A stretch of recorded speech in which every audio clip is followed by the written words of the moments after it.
മലപ്പുറം വളാഞ്ചേരിയിൽ യുവതിയെ കൂട്ടബലാത്സംഗം ചെയ്തതായി പരാതി. വളാഞ്ചേരി സ്വദേശിയുടെ പരാതിയിൽ പോലീസ് കേസെടുത്തു.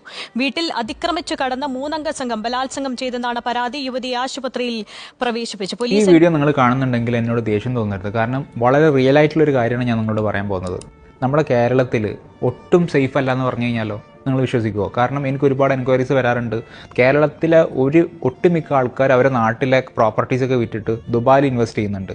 കാരണം എന്തുകൊണ്ടെന്ന് അറിയാം, ദുബായ് വളരെ സേഫാണ്. കേരളത്തിൽ ഒരു മാസത്തിൽ പീഡനം ഉറപ്പാണ്, ടാക്സ് കൂടുതലാണ്. അതുപോലെ തന്നെ മറ്റുള്ള കാര്യങ്ങൾ നോക്കുകയാണെങ്കിൽ അവിടെ അത്ര സേഫ് ഒന്നുമല്ല. നമ്മുടെ സ്വന്തം ദൈവത്തിൻ്റെ സ്വന്തം നാട് എന്നൊക്കെ പറഞ്ഞിട്ട് നടക്കുന്നത്, നമ്മൾ ഗോഡ്സ് ഓൺ കൺട്രി എന്നൊക്കെ പറഞ്ഞ് നടക്കുന്ന നമ്മുടെ സ്ഥലത്ത് ഇപ്പോൾ വളരെ സേഫ് അല്ല, 100% ഉറപ്പാണ്. അപ്പം അതുകൊണ്ട് ഒരുവിധ ആൾക്കാരൊക്കെ ദുബായിൽ വരുന്നുണ്ട്. ഇവിടെ എത്ര പാതിരാക്ക് വേണമെങ്കിലും, നട്ട പാതിരാക്ക് വേണമെങ്കിലും നിങ്ങൾക്ക് റോട്ടിലൂടെ ഇറങ്ങി നടക്കാൻ പറ്റും. കേരളത്തിൽ നിങ്ങൾക്ക് എങ്ങനെ ഇറങ്ങി നടക്കാൻ പറ്റുമോ? അർദ്ധരാത്രിയിൽ നിങ്ങൾക്ക് ഒറ്റയ്ക്ക് ഇറങ്ങി നടക്കാൻ പറ്റുമോ? ഫാമിലിയായിട്ട് ഇറങ്ങി റോട്ടിലൂടെ നടക്കാൻ പറ്റുമോ? ഇല്ല. ഇതൊക്കെ തന്നെയാണ് കാരണം. അതുകൊണ്ടാണ് നാട്ടിലെ ആൾക്കാർ ദുബായിൽ ഇൻവെസ്റ്റ് ചെയ്യാനുള്ള മെയിൻ കാരണം. അതുകൊണ്ട് എനിക്ക് ഒരുപാട് എൻക്വയറീസ് വന്നിട്ടുണ്ട്. ഒരുപാട് ആൾക്കാർ എന്നോട് തുറന്നു പറഞ്ഞ കാര്യങ്ങളാണ്. ഇത് കേട്ടിട്ട് ഇത് ഞാൻ നിങ്ങളോട് പറയുന്നതെന്ന് മാത്രമേ ഉള്ളൂ. എന്നോട് ഒന്നും തോന്നരുത്.